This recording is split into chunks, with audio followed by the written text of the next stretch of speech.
Hello friends, welcome to my channel Ankita's kitchen. आज मैं आपसे शेयर करने वाली हूँ साउथ इंडियन फेमस रेसिपी। आज हम बनाएंगे सांबर। सांबर बनाने के लिए मैंने यहाँ पे 1 कप तूर दाल ली है। ये मेरा रेगुलर मेजरिंग कप है। इसे एक बोल में ट्रांसफर करते हैं। मैंने दाल को अच्छे से वॉश कर लिया है। सांबर पतला ही होता है, इसलिए दाल की मात्रा को थोड़ा सा कम रखें। अब एक प्रेशर कुकर में दाल डाल देंगे। इसमें मैं आधा कप पानी ऐड करूँगी। आप इसमें लगभग 1 से 1.5 गिलास पानी ऐड कर सकते हैं। अब इसमें ऐड करेंगे हल्दी पाउडर 1/4 टीस्पून और सॉल्ट एज पर टेस्ट। अब इसे 2 से 3 विसल आने तक मीडियम फ्लेम पे पकाएंगे। जब तक दाल पक रही तब तक यहाँ सब्जियों को तैयार कर लिया है मैंने। यहाँ पे मैंने भिंडी लिया है, आलू, बीन्स, गाजर, लौकी और ड्रमस्टिक लिया है। आप अपने पसंद की और भी सब्जियों को इसमें ऐड कर सकते हैं। 3 विसल आने के बाद मैंने फ्लेम ऑफ कर दिया था और ये दाल काफी अच्छे से पक गई है। दाल में सब्जियों को ऐड कर देते हैं और इसके साथ ही मैं 1 गिलास पानी और ऐड कर रही हूँ और 1 विसल आने तक इसे फिर से पका लेंगे। तड़के के लिए मैंने यहाँ पे एक मीडियम साइज का प्याज लिया है। इसे मैंने बारीक और लंबे स्लाइसेस में कट किया है। 2 छोटे साइज का टमाटर लिया है, इसे भी बारीक कट कर लिया है। करी लीव्स, 2 सूखी लाल मिर्च और यहाँ पे 2 हरी मिर्च ली है, इसे बीच से कट कर लिया है।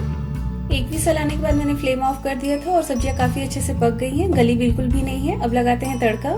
तड़के के लिए कढ़ाई गर्म करेंगे। इसमें डालेंगे तेल 1 टेबल स्पून। अब इसमें ऐड करेंगे हींग 1/2 टीस्पून। हींग जरूर ऐड करें, इससे टेस्ट बहुत अच्छा आता है। अब इसमें 1/4 टीस्पून उड़द की दाल ऐड करेंगे।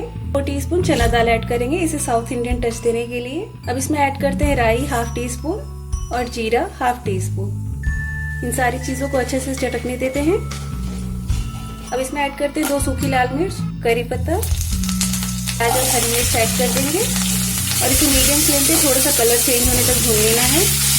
प्याज का कलर थोड़ा सा चेंज हो गया है। आप चाहे तो प्याज को फ्राई करने के बाद इसमें सब्जियों को ऐड करके पका सकते हैं, लेकिन प्रेशर कुकर में सिर्फ 1 विसल लाने के बाद वो सब्जियां काफी अच्छे से पक जाती हैं और गलती बिल्कुल भी नहीं है। अब इसमें ऐड करते हैं टमाटर और इसमें ऐड करेंगे लाल मिर्च पाउडर 1/2 टीस्पून और यहाँ पे मैं रेडीमेड सांबर मसाला यूज कर रही हूँ। ये 2 टेबल स्पून ऐड करेंगे।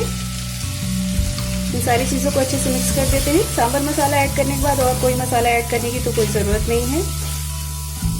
साथ में मैं ऐड कर रही हूँ थोड़ा सा नमक, जिससे टमाटर अच्छे से गल जाए। टमाटर को थोड़ा सा मैशी होने तक पकाएंगे। अब इसे लो फ्लेम पे 1 मिनट के लिए कवर कर देते हैं। एक बार चेक करते हैं। इसे इस तरह से प्रेस करते हुए चला लेते हैं। टमाटर भी काफी अच्छे से मैशी हो गए हैं हमारे। यहाँ पे मैंने अनियन के थोड़े से क्यूब्स किए थे, इसे डाल देते हैं, जिससे रेस्टोरेंट जैसा एकदम टेस्ट आएगा इसका। और इसे इसी स्टेज पे ऐड करना है ताकि इसका शेप बना रहे। इन सारी चीजों को मैंने अच्छे से मिक्स कर दिया। पका हुआ दाल ऐड करते हैं। इसे अच्छे से मिक्स कर देते हैं। मैंने प्रेशर कुकर में सब्जियों को पकाया, फिर भी इसका शेप पूरी तरह बना हुआ है और सब्जियां भी अच्छे से पक गई हैं। इसका कलर बहुत ही अच्छा है, एकदम रेस्टोरेंट जैसा। ये मुझे थोड़ा सा गाढ़ा लग रहा है, इसमें मैं थोड़ा सा पानी और ऐड करूंगी, लगभग आधा ग्लास। आपको सांभर जैसा पसंद हो, गाढ़ा या पतला, उस हिसाब से इसमें पानी को एडजस्ट कर सकते हैं। इसे मीडियम फ्लेम पे 2 से 3 मिनट तक पका लेना है। इसे पकाते हुए 3 मिनट हो गया है। अब इसमें ये इमली का पानी ऐड करेंगे, लगभग 4 टेबल स्पून। अच्छे से मिक्स कर देते हैं। इस स्टेज पे थोड़ा सा आप सांभर को टेस्ट कर लीजिए। अगर इमली का पानी कम लग रहा है तो ऐड कर सकते हैं, या थोड़ा सा नमक कम है तो भी ऐड कर सकते हैं। इसे फिर से 1 मिनट तक पकाएंगे। सांभर काफी अच्छे से पक गया है और सारी सब्जियां खड़ी खड़ी हैं, बिल्कुल भी गली नहीं है और इसका कलर बहुत ही अच्छा आया है। अब फ्लेम ऑफ करते हैं और इसे डिश आउट कर लेते हैं। एकदम रेस्टोरेंट स्टाइल सांभर रेडी है। सब्जियों को मैंने प्रेशर कुकर में पकाया है, इसके बाद भी ये बिल्कुल भी गली नहीं है और बहुत ही अच्छा सा टेक्सचर आया है।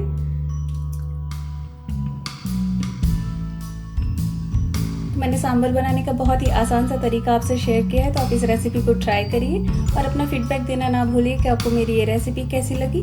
और मेरे चैनल को सब्सक्राइब करके बेल आइकन को प्रेस कर दीजिए ताकि न्यू वीडियोस की नोटिफिकेशन आपको मिलती रहेगी। Stay fit, stay healthy. Thanks for watching my videos.